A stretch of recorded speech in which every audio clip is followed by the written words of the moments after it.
welcome to a new video. I hope that you're having an amazing day.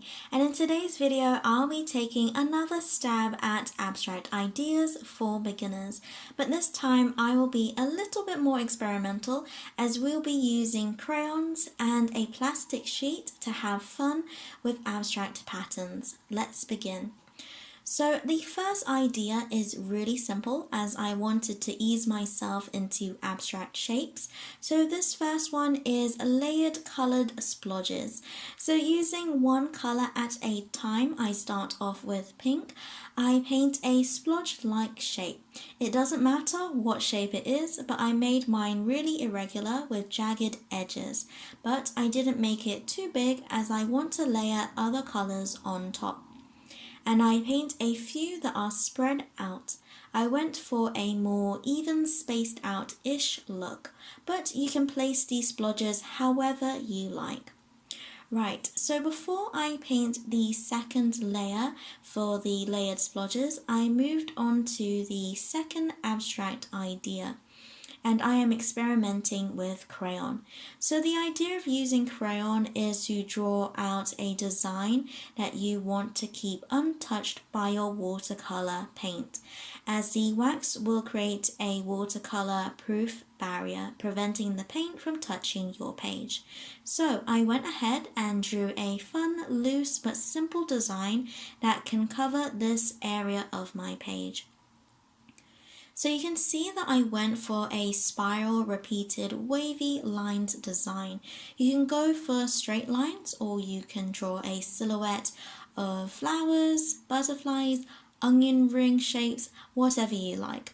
I would suggest that you keep it really simple, as with crayon it's difficult to make clean shapes and lines, so choosing something easily recognizable or with abstract shapes and lines is probably a good start.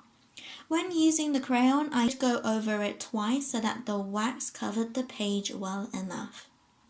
Okay then, so the third abstract idea is probably the most abstract, and I started by pre-wetting the entire area with clean-ish water.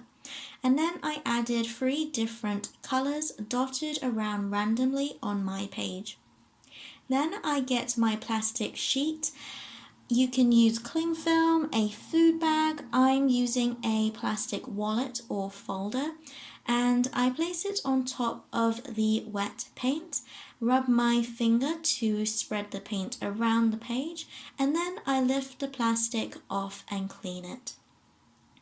There was extra paint, so I just lifted my page to move the paint around to help it spread and blend with the other colors. So I went back to the first abstract idea on the left and added yellow splodges, and I layered it partly with the pink splodges that I had done previously now that it was completely dry. For this first idea, I used variations of the primary colors so that when they layered on top of each other, they would make a nice secondary color. So to explain, I added my yellow on top of my pink to get an orange, and later on you'll see that I add my blue and it will make a greeny color when layered on top of yellow and a purple when layered on top of the pink. For the other 2 ideas, so the middle and the right one, you'll preferably want to choose colors that are close to each other on the color wheel as they will blend together. I didn't follow this tip for the middle idea, and it did make a bit of a muddy color in the middle. So if you want to avoid this, then don't place complementary colors next to each other. So just in case you want a reminder of the complementary colors, it is yellow with purple, blue with orange, and green with red. So quickly before I move on, don't forget to like and subscribe for weekly watercolor and drawing related videos. I'd really appreciate it and love for you to have fun creating with me. Okay, back to the video. So moving on to painting the second abstract idea, I didn't think too much and added different colors throughout the page, making sure that it covered the entire area. And I just let the colors blend together. If you're using different colors, you should clean your brush before grabbing a new color. If you are using a lot of colors like me, then brush the colors on, but don't blend them together too much with your brush, but rather paint the colors next to each other and let them blend naturally themselves. Also, avoid adding too much paint or water, otherwise you'll have a buildup of liquid and this will make the colors blend more, making the colors muddy, like what happened in the center of my second idea. Thankfully, this didn't happen too much and there were still some nice blends and colors that stand apart from each other. So for the second and final layer of the third idea, once the page was completely dry, I took my plastic sheet and I added paint to it randomly in the area of the plastic folder that I knew I would place on the page. In this layer, I only added red and blue. And then I quickly but carefully flipped the sheet onto my page and again rubbing and spread the paint. And then I removed the plastic.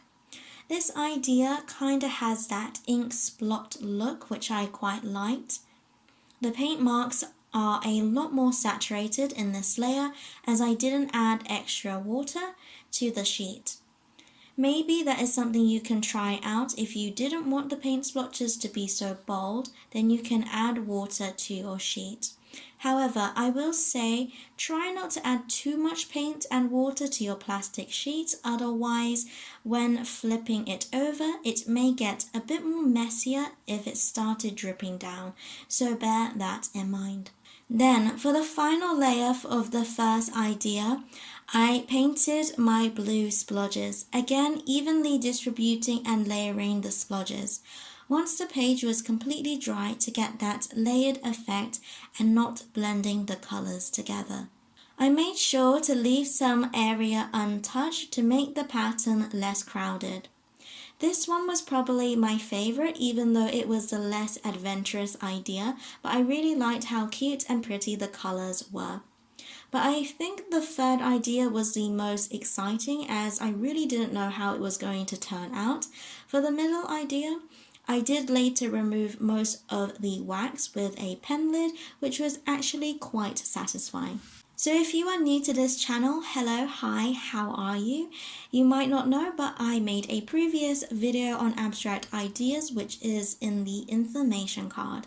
That one heavily relied on using salt, which can be great for beginners, so you might want to check that out too. So if you didn't know already, I do not do abstract. It scares me, quite frankly, as I have no clue what I am doing, but I hope that you enjoyed just messing around with these different materials and having fun with me with less control. If you like this tutorial and want to get inspiration with more beginner painting ideas, then you can check out my watercolor playlist where I paint animals, flowers, fruit and veg, and a few other things. So enjoy that. And as always, God bless, and I'll see you later.